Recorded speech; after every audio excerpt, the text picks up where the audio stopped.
Website है, उस पर सवाल पूछा गया, एक बच्ची ने सवाल पूछा उलेमा से कि क्या मैं मोटर बाइक चलाऊं, कार चलाऊं तो ठीक है। उन्होंने कहा नहीं, ये इस्लाम में नाजायज़ है।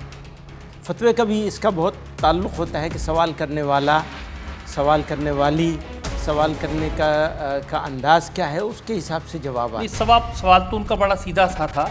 नहीं, पता नहीं सीधा सा है या नहीं, क्योंकि आपका सवाल भी बड़ा सीधा सा है, तो इसलिए नहीं, उन्होंने इसमें लिखा है इज राइडिंग ए बाइक और a car unlawful for female according to शरिया।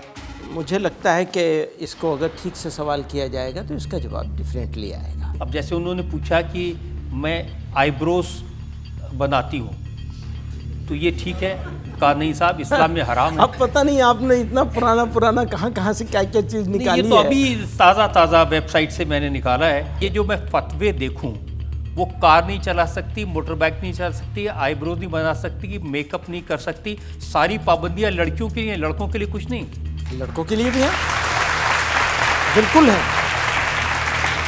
लड़कों के लिए भी। क्या पाबंदी है लड़कों के लिए? लड़कों के लिए बहुत सारी पाबंदियां हैं इसी तरह। एक दो बता दीजिए मुझे। भाई यही है, मोबाइल नहीं रख सकते अगर आप इंस्टीट्यूट में रहेंगे। वो तो दोनों के लिए है, सबके लिए है, लड़कों के लिए भी है, और बहुत सारी हैं ऐसी मिसालें, कितनी बताऊंगा मैं यहाँ। मुझे जो दारुल उलूम की वेबसाइट है उससे यही फतवे मिले, और सारे फतवे लड़कियों के लिए हैं। नहीं, वो आपने सेलेक्ट करके ढूंढ के निकाले। इंप्रेशन ये है कि जो मुस्लिम फैमिलीज हैं उनमें बहुत ज़्यादा बच्चे होते हैं, तो कितने बच्चे होने चाहिए ये पेरेंट्स डिसाइड करते हैं कि ऊपर वाला डिसाइड करता है। ये आज की तारीख में जो डेटा है वो ये कहता है बेपढ़े लिखों में और गरीब लोगों में बच्चे ज़्यादा होते हैं। उसमें हिंदू भी हैं, मुसलमान भी हैं, सब तरह के लोग हैं। तो जो 4 शादियां करेंगे उनके ज़्यादा बच्चे होंगे या एक करेगा उसके होंगे?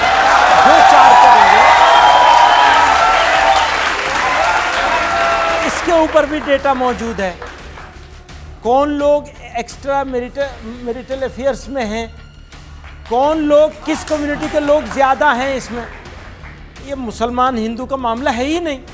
किसी और मज़हब में तो एक से ज़्यादा शादियां करने की इजाज़त नहीं है। हाँ, नहीं है, उसके बावजूद कौन है ज़्यादा इसमें, ये ज़रा देख लीजिए इंडिया में। अच्छा, आप कह रहे हैं कि इजाज़त नहीं, उसके बावजूद कई रखी हुई हैं। यही हो रहा है। जमीयत जो आपकी संस्था है वो लड़कियों को बुरखे में रखने के हक़ में है, लड़कों से अलग पढ़ाना चाहती है, तो आपको नहीं लगता कि लड़कियों को इक्वल अपॉर्चुनिटीज़ मिलनी चाहिए और बुरखे से आज़ादी मिलनी चाहिए?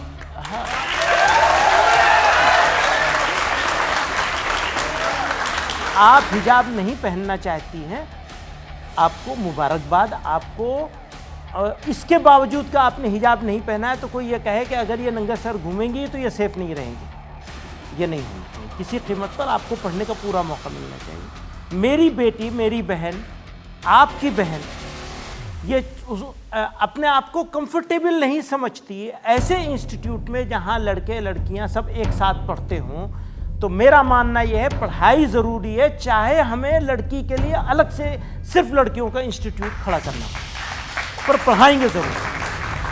नहीं, मैं जानना चाहता हूँ, जैसे दारुल उलूम है, देवबंद है, वहाँ तालीम लेने के लिए लड़कियों को बुर्का पहनना कंपल्सरी है? नहीं, वहाँ तो तालीम लड़कियों की होती ही नहीं है, लेकिन लड़कियों के इस तरह की तालीम के सिर्फ लड़कियों के इंस्टीट्यूट मौजूद हैं।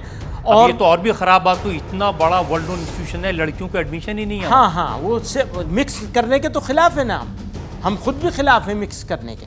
पूरी अपॉर्चुनिटी मिलनी चाहिए, पूरी तालीम होनी चाहिए, मिक्स नहीं होना चाहिए। आप नहीं देंगे वो अपॉर्चुनिटी? नहीं, हम ये कह रहे हैं कि जिसको जो मौका मिले वो वहाँ पढ़े ज़रूर ले।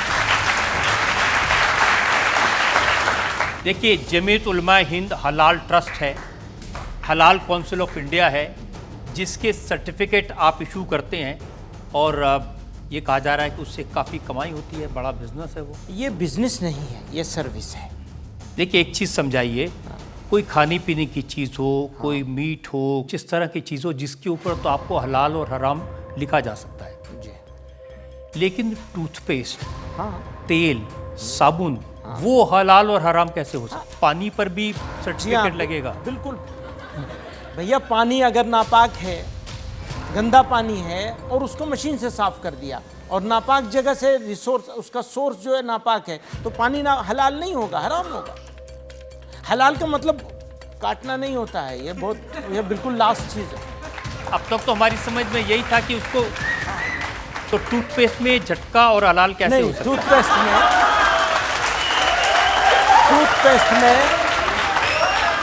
टूथपेस्ट में चर्बी मिला ली, या ऐसे मटेरियल मिलाए गए हैं, मैं तो वेजिटेरियन लोगों के बारे में, ऐसे मटेरियल मिलाए गए हैं जो जिलेटिन वगैरह से बनाए गए हैं, हड्डियों से बनता है जानवरों को, तो उसके अब लिए ये कि आपको अपना एक और सर्टिफिकेट बात बनाने है, के लिए ना एक और बात है, ये हमारी शर्त नहीं है, शर्त है इंपोर्टिंग कंट्रीज की।